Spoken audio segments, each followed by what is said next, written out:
Hello, my name is David Brakich, and I'm the Director of Conservation Programs for the Great Lakes Atlantic region. First of all, let me say thank you for being a Ducks Unlimited volunteer.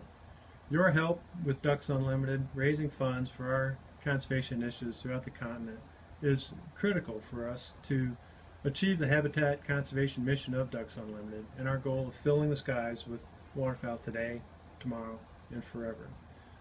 Waterfowl, as we all know, are migratory in nature, and they travel up and down the flyways and rely on good habitat throughout their range. Ducks Unlimited is able to provide those habitats because of the support from folks like you, both in terms of raising funds and also helping us with policy initiatives throughout North America. On this video, you're learning about the conservation initiative in your area. And I just want to make it clear that our ability to continue delivering habitat in your area is completely dependent on our success raising funds for these conservation initiatives. You have a vital role to play in that, and I want to thank you for your efforts. Thank you for caring, thank you for volunteering for Ducks Unlimited, and thank you for your support. Greetings, my name is Jason Hill. I'm Manager of Conservation Programs for Michigan and Wisconsin. These two states are part of the Great Lakes and Big Rivers initiatives. I come to you today from Erie Marsh Preserve, a project on the coast of Lake Erie, a good representative project that Ducks Unlimited is involved in these two states. We have a focused conservation program in Michigan and Wisconsin targeting key landscapes to provide breeding and staging, spring staging habitat for waterfowl, but also larger complex wetlands on the coast, which are key for birds migrating in the fall. And this Erie Marsh Preserve is a great example of that. This is an engineering project that Ducks Unlimited Survey Design is currently providing construction management while the contractor delivers this project. And that's a big niche that DU plays in Wisconsin and Michigan, is providing engineering services for large, complex wetland restoration and enhancements. We've been fortunate in the Great Lakes to have the Great Lakes Restoration Initiative, as well as steadfast programs like North American Wetland Conservation Act to fund these types of projects. A lot of partnerships have spun off from that funding. DU has a key partnership with NOAA to work in all 30 of the Great Lakes AOCs, the areas of concern, to improve those areas, to delist those areas, and also provide important waterfowl habitat. We've got over 9 different North American Wetland Conservation Act initiatives, which incorporate multiple partners in key watersheds, including Saginaw Bay, Lake Erie, Green Bay, southeast Wisconsin, northwest Wisconsin. So there's a lot of good work going on there. You know, we've been fortunate with funding, and we see our program growth really providing key benefits to waterfowl here in the Great Lakes states. Thanks. Hi, I'm John Schneider, Ducks Unlimited Conservation Program Manager for Minnesota. Together with DU Regional Biologist Josh Kavanaugh and a team of engineers, we're implementing the Living Lakes Conservation Initiative in Minnesota. In northern Minnesota, we're working to enhance over 100 wild rice lakes totaling over 28,000 acres. In western and southern Minnesota, we're installing water control structures to allow for drawdowns and improvements in aquatic ecology in shallow lakes. And on several key shallow lakes throughout the state, we're acquiring land for transfer to the Minnesota DNR to restore and protect those lands. Without your strong support, we couldn't do our jobs, and for that we're very appreciative. Thanks for all you do for the ducks.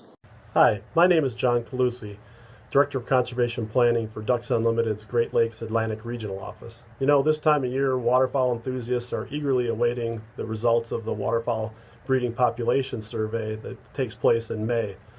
This survey has been around since 1955 and is the most comprehensive survey of breeding waterfowl in the world. And this survey gives us some idea of what we might expect to see in the marsh this coming fall. You know, by all accounts, this last winter was a very good one for waterfowl across breeding areas. We had really good snowpack as well as a good ground freeze, which provided great runoff to fill wetlands for breeding waterfowl. And in fact, the waterfowl biologists conducting the breeding population surveys have reported very good to good breeding conditions and good numbers of waterfowl across many of the primary breeding areas in the prairie pothole region. However, we do have to temper our expectations just a little bit. This past winter was a very difficult one and a long one.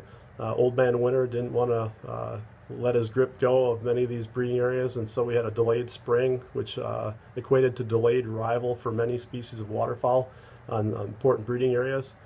This can equate to limited renesting opportunities and subsequently have an impact on reproduction and recruitment to the fall flight. So we have to take that into consideration. In addition, we have to also consider that weather and habitat conditions that we see on fall migration staging areas as well as wintering areas will also have an impact on the numbers of waterfowl we see this coming fall. For example, drought and excessive rain and precipitation during key periods during the growing season can also have an impact on food availability locally as well as regionally, which can dictate how many birds we might see this coming fall. So we're going to have to keep an eye on the precipitation patterns between now and fall to get a good handle on habitat conditions as birds start to move south towards wintering areas. And as usual, weather patterns will play a huge role in determining what we might see in the marsh this coming fall and winter. So despite early indications of another very, very good year for breeding waterfowl, we'll need to just keep our eyes and ears tuned to what Mother Nature may have in store for us coming up. And we'll look forward to a bountiful fall in the marsh. Hi, I'm Doug Warby, Director of Conservation Programs for Ducks Unlimited Great Lakes Atlantic Region. I'm here to thank you all for the hard work you're doing out there on the local level, raising dollars for the ducks.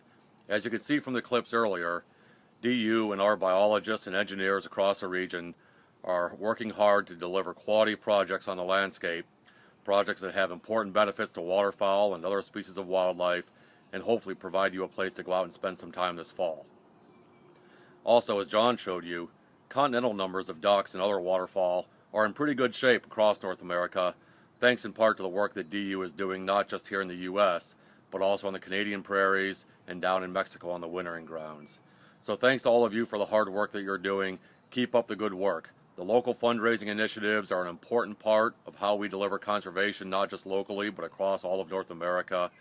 And going out and raising major donor pledges and gifts through those initiatives are critical to continuing to do good work here. Also, the money that you raise at your local grassroots events is critical to our conservation mission. Thanks to all of you for working hard on those events and raising those dollars that keep the machine churning. Thanks again for all you're doing out there. It's important to our conservation work, and I look forward to seeing you all out in the field somewhere this fall.